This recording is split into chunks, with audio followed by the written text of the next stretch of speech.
Hello students, आज का हमारा जो टॉपिक है बेटा, इसमें हम लोग न्यूट्रलिटी के कॉन्सेप्ट को कंटिन्यू करने वाले हैं।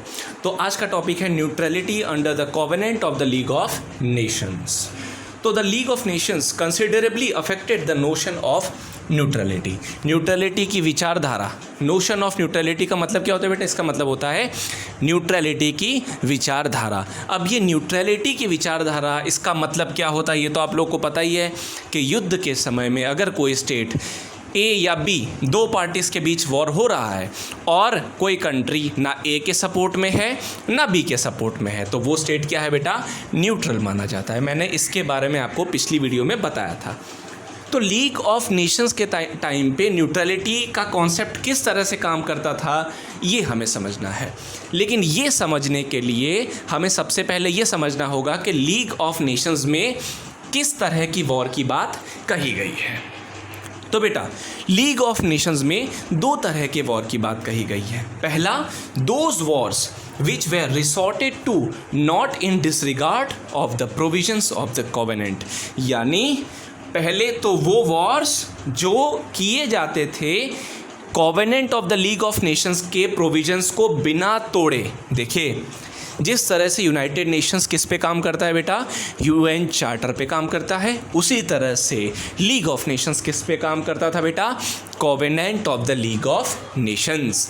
तो covenant of the League of Nations के एक भी प्रोविज़न को तोड़े बिना अगर आप वॉर करते हो तो वो कैसा वॉर माना जाता है? उसे लीगल वॉर माना जाता है। कैसा वॉर बेटा? Legal war. And secondly, wars which were resorted to in disregard of the provisions of the covenant.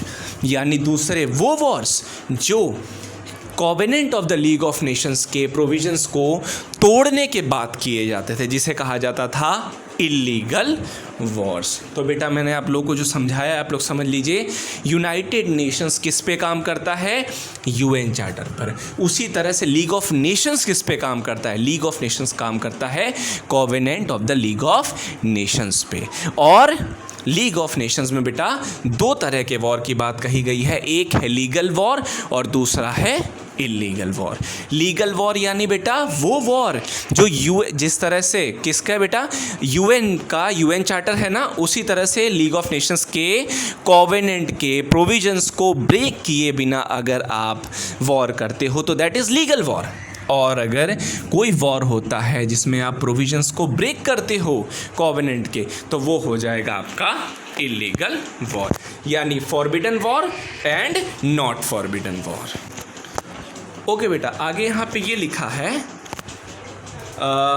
Now if we talk about the wars which are not forbidden then we can say that they are actually legal wars. यानी वही बात यहाँ पे, अगर कोई war है जो forbidden नहीं है तो हम उसे क्या कहेंगे बेटा? लीगल वॉर कहेंगे। ठीक है।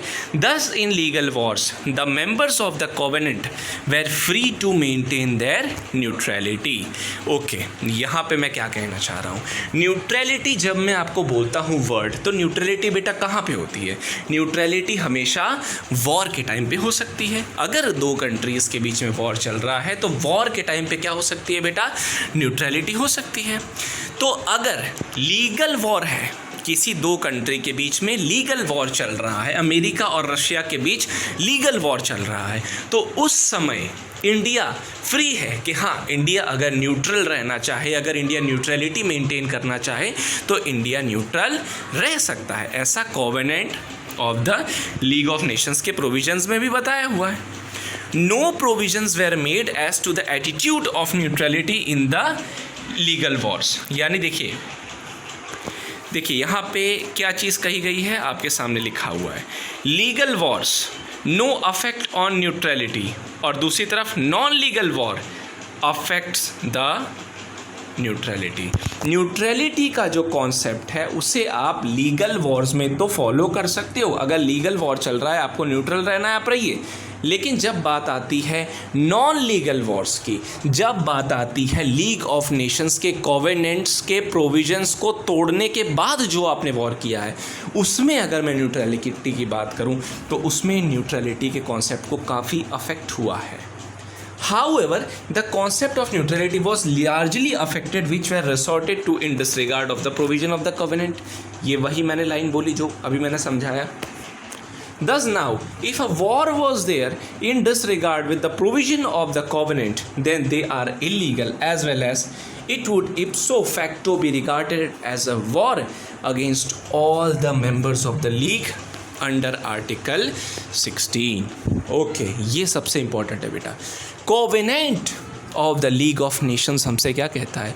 Covenant of the League of Nations हमसे कहता है कि अगर हमने इलीगल वॉर किया, यानी अगर हमने covenant of the League of Nations के प्रोविजंस को तोड़ते हुए वॉर किया, तो ये इलीगल वॉर तो है ही, लेकिन इलीगल वॉर के साथ इसे माना जाएगा war against all the members of the League of Nations. अगर आपने इलीगल वॉर किया लीग ऑफ नेशंस में रहते हुए, तो ये माना जाएगा कि लीग ऑफ नेशंस में जितने भी मेंबर्स हैं ना, उन सभी के साथ आपका क्या हो गया है? वॉर हो गया है. यानी भारत जो है अगर किसी चाइना से, किसी भी देश से अगर वॉर कर लेता है कोवेनेंट के प्रोविजंस को तोड़ते हुए, तो ऐसे में माना जाएगा कि भारत ने सिर्फ चीन के साथ नहीं, बल्कि लीग ऑफ नेशंस में जितने भी सदस्य हैं बेटा, उन सभी से वॉर कर लिया है. ये कहाँ पे कहा गया है? ये कहा गया है article number 16 of the covenant of the League of Nations. इप्सो facto बेटा, बाय द फैक्ट, ऑटोमेटिकली माना जाएगा यहाँ पे कि हाँ आपने जो है सबके साथ वॉर कर लिया है. ओके, अब इसको हम आगे समझते हैं बेटा. Thus now, according to Article 16, we can say that such a war is a matter for the whole world, and thus now no state could adopt the neutrality. तो बेटा अगर आप लोग आर्टिकल 16 को जैसे ध्यान से पढ़ें, तो आप लोग को इसका क्या मतलब निकल के आया बेटा? इसका सिंपल सा मतलब तो ये है कि अगर भारत ने ऐसा किया, अगर भारत ने प्रोविजंस को तोड़ते हुए वॉर किया, तो सबके साथ वॉर हो गया. तो ऐसी सिचुएशन में बाकी के कंट्रीज़ क्या न्यूट्रलिटी को एडॉप्ट कर सकते हैं? आप लोग बताइए. नहीं एडॉप्ट कर सकते ना. कोई भी स्टेट, कोई भी देश अब न्यूट्रल नहीं रह सकता, क्योंकि ये भारत ने सिर्फ और सिर्फ चीन के साथ वॉर नहीं किया है, भारत ने सबके साथ वॉर कर दिया है, ये माना जाएगा. इसको सिर्फ एक एग्जांपल के तौर पे लीजिएगा बेटा, ठीक है? हाँ, तो ये माना जा रहा है कि यहाँ पे भारत ने सबके साथ वॉर कर लिया है. तो ऐसी सिचुएशन में तो न्यूट्रलिटी नाम का कॉन्सेप्ट अप्लाई नहीं होगा, because they are required to give assistance to the victim of the aggression. यहाँ पे भारत ने चीन के साथ वॉर किया है, तो भारत ने सबके साथ वॉर कर लिया, क्योंकि भारत ने इलीगल वॉर किया है ना. लीगल वॉर होता तो बात अलग थी. इलीगल वॉर अगर यहाँ पे किया है, तो बाकी के जो देश हैं उनका काम क्या है? उनका काम तो ये है कि वो चीन की सहायता करें, वो चीन को सपोर्ट करें. ठीक है बेटा. The analysis of the covenant reveals that even in such wars neutrality may be adopted. लेकिन बेटा ऐसे सिचुएशंस में भी देखिए, यहाँ पे इतनी चीज़ तो हमारे सामने क्लियर हो गई है कि लीग ऑफ नेशंस ने वॉर को पूरी तरह से रोका तो नहीं था, बल्कि लीग ऑफ नेशंस ने दो अलग अलग क्लासिफिकेशन हमारे सामने कर दिए कि हाँ, कुछ वॉर्स लीगल वॉर हैं, कुछ वॉर्स इलीगल हैं. लीगल वॉर्स वो हैं जो covenant of the League of Nations के प्रोविजंस के अगेंस्ट में अगर आप नहीं जाते हैं तो आपने लीगल वॉर, और अगर आप उस प्रोविजन को तोड़ के वॉर करते हैं तो इलीगल वॉर. लीगल वॉर में न्यूट्रलिटी हो सकती है, इलीगल वॉर में न्यूट्रलिटी नहीं हो सकती, क्योंकि वो वॉर सभी कंट्रीज़ के अगेंस्ट में है ना, इसीलिए उसमें न्यूट्रलिटी एडॉप्ट नहीं हो सकती. लेकिन the analysis of the provisions of the covenant reveals that even in such wars neutrality may be adopted. यानी अगर आप इनके प्रोविजंस को अच्छे से एनालाइज करेंगे तो आपको पता चलेगा कि ये जो इलीगल वॉर होता है ना, उस दौरान भी न्यूट्रलिटी एडॉप्ट की गई है. कैसे? एग्जाम्पल देता हूँ मैं.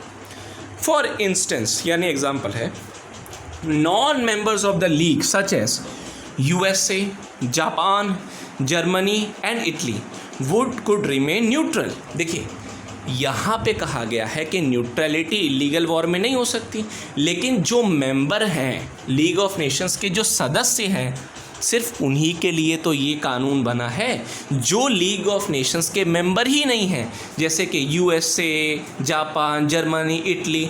ये अगर चाहे तो ये तो बेटा न्यूट्रल रह सकते हैं, क्योंकि ये covenant of the League of Nations के अंतर्गत लीग ऑफ नेशंस के मेंबर है ही नहीं, तो इनके लिए कहाँ ऐसा कोई प्रोविज़न है। यानी ये अगर चाहें तो ये न्यूट्रल रह सकते हैं बेटा, ठीक है। और एक और प्रॉब्लम थी यहाँ पे, further there was no authority to determine whether a state of war exist or not. सबसे बड़ी प्रॉब्लम बेटा लीग ऑफ नेशंस के टाइम पे जो सबसे बड़ी प्रॉब्लम थी वो ये भी थी कि यहाँ पे हमारे पास ऐसी कोई अथॉरिटी ही नहीं है। अथॉरिटी यानी कौन? अथॉरिटी का मतलब समझते हो? जो अथॉरिटी यानी पावर टू कमांड। कोई ऐसी अथॉरिटी ही नहीं थी हमारे पास लीग ऑफ नेशंस के समय में जो हमें ये बता सके कि एक्चुअली में वॉर हुआ है या नहीं हुआ है। आप लोग इस कॉन्सेप्ट को आई थिंक समझ रहे हो कि अब धीरे धीरे कि न्यूट्रलिटी आप कब अडॉप्ट करते हो? वॉर के टाइम पे ना। जब वॉर नहीं है तब तो न्यूट्रलिटी होती नहीं है। इलीगल वॉर में आप न्यूट्रलिटी कर नहीं सकते, सिर्फ लीगल वॉर में। लेकिन बेटा वॉर एक्चुअली में हुआ है या नहीं ये भी तो पता होना चाहिए ना। तो प्रॉब्लम लीग ऑफ नेशंस के टाइम पे यही थी कि एक्चुअल में वॉर हुआ है कि नहीं ये बताने के लिए जो अथॉरिटी चाहिए वही नहीं थी। तो बताइए कैसे पता चलेगा कि वॉर हुआ है या नहीं? Also, a member state would remain neutral if according to that state there was no disregard as to the provision of the covenant. सीधी सी बात है बेटा, यानी यहाँ पे कोई है नहीं बताने वाला जो बताए कि हाँ भाई वॉर हुआ है, लीग ऑफ नेशंस के कोवेनेंट के प्रोविजंस को ब्रेक किया गया है, वायोलेट किया गया है और वॉर हुआ, ये कोई बताने वाला है नहीं। तो अगर कोई देश है वो न्यूट्रल रहना चाहे तो वो रहेगा, क्योंकि उसको लग रहा है कि नहीं, वो कहेगा देखिए कोई ऐसी अथॉरिटी तो है नहीं जो बताए कि प्रोविजंस टूटे हैं या नहीं टूटे हैं। लेकिन मुझे ऐसा लगता है कि प्रोविजंस को ब्रेक नहीं किया गया है। तो अगर कोई स्टेट है, अगर उसे ऐसा लगता है कि नहीं यहाँ पे प्रोविजंस नहीं तोड़े गए हैं कोवेनेंट का एक भी प्रोविज़न नहीं तोड़ा गया है, तो वो न्यूट्रल रहेगा, क्योंकि उसके हिसाब से तो इलीगल वॉर हुआ ही नहीं है ना। बात को समझिए बेटा, लीगल वॉर है या इलीगल वॉर है ये पता कैसे चलेगा? तो पता चलेगा भाई प्रोविज़न को ब्रेक किया है तो इलीगल, नहीं किया है तो लीगल। लेकिन ये बताएगा कौन? प्रश्न ये है, ये कौन बताएगा? क्या कोई अथॉरिटी है ये चीज़ बताने वाली? नहीं है, यही दिक्कत है ना। तो हर एक कंट्री, हर एक स्टेट जो है अपने हिसाब से सोच लेता है कि ये लीगल वॉर है या ये इलीगल वॉर है, और वो न्यूट्रल रहेगा, जाहिर सी बात है बेटा। ओके बेटा, अब हम समझते हैं यहाँ पे कि स्टोन ने क्या कहा। तो stone has rightly stated that rules of neutrality would remain operative even after the establishment of the League of Nations in the following veg.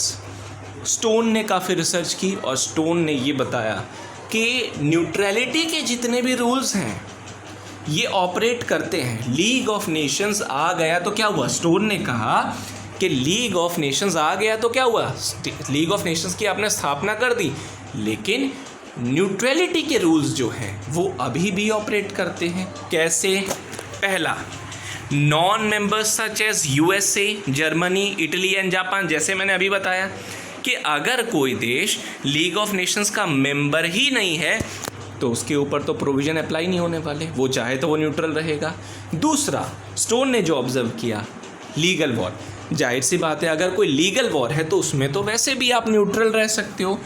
तीसरा, इवन इन इलीगल वॉर, आप इलीगल वॉर में भी neutral रहते हो। कैसे बेटा?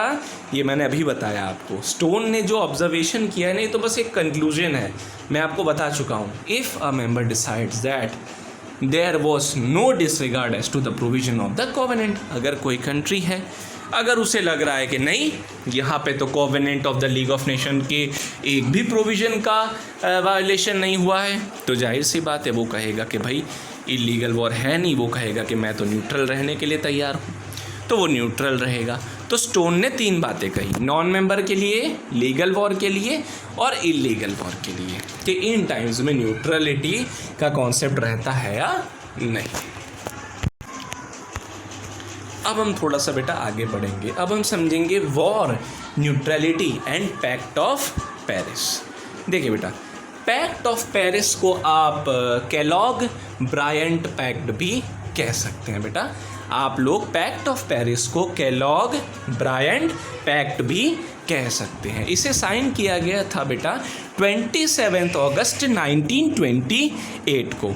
27 अगस्त 1928 को बेटा पैक्ट ऑफ पेरिस यानी केलॉग ब्रायंट पैक्ट को साइन किया गया था। और इसे साइन किया गया था कहाँ पे बेटा? पेरिस में। और प्रेजेंटली अगर मैं बात करूं तो ये जो केलॉग ब्रायंट पैक्ट है ये सभी पार्टीज़ को बेटा जो है बाउंड करता है। ओके, इसका आर्टिकल 1 देखते हैं। आर्टिकल 1 कहता है कि द हाई कॉन्ट्रैक्टिंग पार्टीज़ यानी जितने भी स्टेट्स, जितनी भी कंट्रीज इसे एक्चुअली में साइन कर रही हैं, यहाँ पे उनका नाम लिया जा रहा है।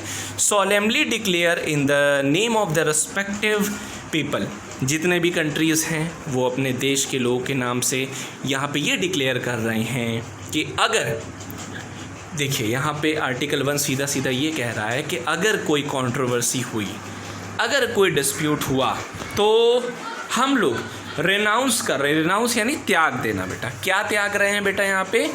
कि हम लोग जो है वॉर नहीं कंडक्ट करेंगे। इन शॉर्ट, अगर रिश्तों में दरारें हैं, अगर कोई डिस्प्यूट है, तो ऐसे सिचुएशन में उस डिस्प्यूट को सॉल्व हम कैसे भी कर लेंगे, लेकिन हम उसके लिए वॉर का यूज़ नहीं करेंगे। Kellogg Briand pact, pact of Paris, अगस्त 27, 1928 जो पेरिस में हुआ था, उसका आर्टिकल 1 ये कहता है। ठीक है, आर्टिकल 2 क्या कहता है बेटा? हाँ, आर्टिकल 2 कह रहा है कि चाहे कैसा भी उसका डिस्प्यूट हो, कोई भी डिस्प्यूट हो, हम अगर सेटल करेंगे तो हम वॉर तो नहीं करेंगे। आर्टिकल 1 में हमने कह दिया कि हम वॉर नहीं करेंगे। आर्टिकल 2 में हम कह रहे हैं कि हम पैसिफिक मीन्स का यूज़ करेंगे। पैसिफिक यानी हम लोग आराम से मैटर को शांति से, शांतिपूर्वक सुलझाएंगे। लेकिन क्या बेटा यहाँ पे मैं ये कहूँ आपसे, देखिए लीग ऑफ नेशंस ने क्या वॉर को पूरी तरह से बंद किया था? अगर आप मुझसे मैं सवाल पूछूं तो आपका जवाब होगा नहीं सर, वॉर तो लीग ऑफ नेशंस ने भी पूरी तरह से प्रिवेंट नहीं किया। क्या केलॉग ब्रायंट पैक्ट ने वॉर को पूरी तरह से बंद किया? इसका जवाब है बेटा नहीं। केलॉग ब्रायंट पैक्ट ने भी जो है वॉर को पूरी तरह से बंद नहीं किया।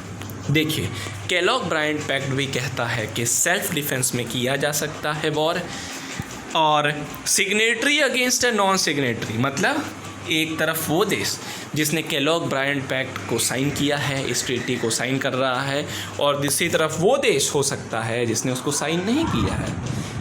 ठीक है, यानी अगर कोई देश है जिसने Kellogg Briand pact treaty sign कर ली है तो वो वॉर कर सकता है एक ऐसे देश के साथ जो जिसने अभी इस ट्रीटी को साइन नहीं किया है। यानी केलॉग ब्रायंट पैक्ट जो है ये किसी भी तरह से, ये ट्रीटी किसी भी तरह से वॉर को पूरी तरह से प्रिवेंट नहीं करती है। सेल्फ डिफेंस में हो सकता है, और दूसरा signatory against a non signatory. Okay बेटा, थर्ड पॉइंट की तरफ बढ़ते हैं। Against a signatory who has violated the provision of the pact, अगर कोई कंट्री है जिसने साइन किया है केलॉग ब्रायंट पैक्ट को, लेकिन उसने पैक्ट ऑफ पेरिस के प्रोविजंस को तोड़ा है, तो ऐसी सिचुएशन में भी किया जा सकता है वो।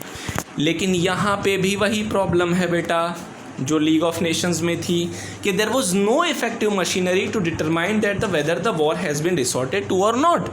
यहाँ पे भी लीग ऑफ नेशंस में भी हमारे पास कोई अथॉरिटी नहीं थी कि हम पता लगा सकें कि हाँ भाई वॉर हुआ है नहीं, इलीगल वॉर है या नहीं, लीगल वॉर है या नहीं। यहाँ पे भी वही प्रॉब्लम रही हमारे साथ केलॉग ब्रायंट पैक्ट में भी बेटा।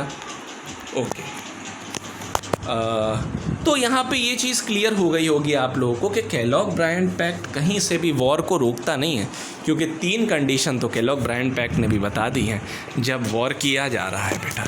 ओके, तो ना पूरी तरह से वॉर को बंद किया, ना ही पूरी तरह से न्यूट्रलिटी को। ओके, तो केलॉग ब्रांड पैक्ट तो 1928 में हुआ बेटा, 27 अगस्त, तो जाहिर सी बात है उसके बाद सेकेंड वर्ल्ड वॉर भी हुआ था, आपको पता हो अगर आपने हिस्ट्री देखी हो तो सेकेंड वर्ल्ड वॉर जब हुआ तो भाई उस समय में यूनाइटेड स्टेट्स ऑफ अमेरिका ने कहा कि हम न्यूट्रल रहना चाहते हैं। लेकिन आपको बाद में पता है कि यूएस से, अगर आपने हिस्ट्री पढ़ी है आपको पता होगा बेटा, यूएस से बाद में वॉर में उतर ही गया था आखिरकार। तो आपने यूएसए ने एक तरह से कहा कि भाई हम न्यूट्रल रहना चाहते हैं, लेकिन बाद में December 7, 1941 को वो वॉर में उतर भी गया था। और कई ऐसे कंट्रीज़ थे जैसे कि जर्मनी जैसे कंट्रीज़ ने जो है बहुत न्यूट्रल स्टेट्स, क्या सेकेंड वर्ल्ड वॉर के टाइम पे नहीं थे, लेकिन इनके जो न्यूट्रल स्टेट्स के जो कुछ राइट्स होते हैं बेटा, उनको बहुत वायलेट किया था किसने, जर्मनी ने सेकेंड वर्ल्ड वॉर के टाइम पे। तो न्यूट्रल स्टेट्स के जो राइट्स थे वो रिस्पेक्ट किए जा रहे थे, बाकी कंट्रीज़ रिस्पेक्ट करते तो थे न्यूट्रल स्टेट के राइट्स को, लेकिन सिर्फ तब तक जब तक कि उनको ये ना लगे कि हाँ इनके राइट्स को रिस्पेक्ट करने की वजह से हमारे वॉर में हारने का ऐसा कोई चांस नहीं हो जाएगा। अगर किसी स्टेट को लगा, किसी देश को लगा कि हाँ अगर हम न्यूट्रल स्टेट के राइट को रिस्पेक्ट करने की वजह से वॉर हार गए, तो ऐसे सिचुएशन में न्यूट्रल स्टेट के राइट्स को भी वायलेट किया जा रहा था। तो इस तरह से है बेटा कि किस तरह से न्यूट्रलिटी केलॉग ब्रांड पैक्ट के टाइम पे फॉलो होती थी उस ट्रीटी के टाइम पे, और किस तरह से at the time of league of Nations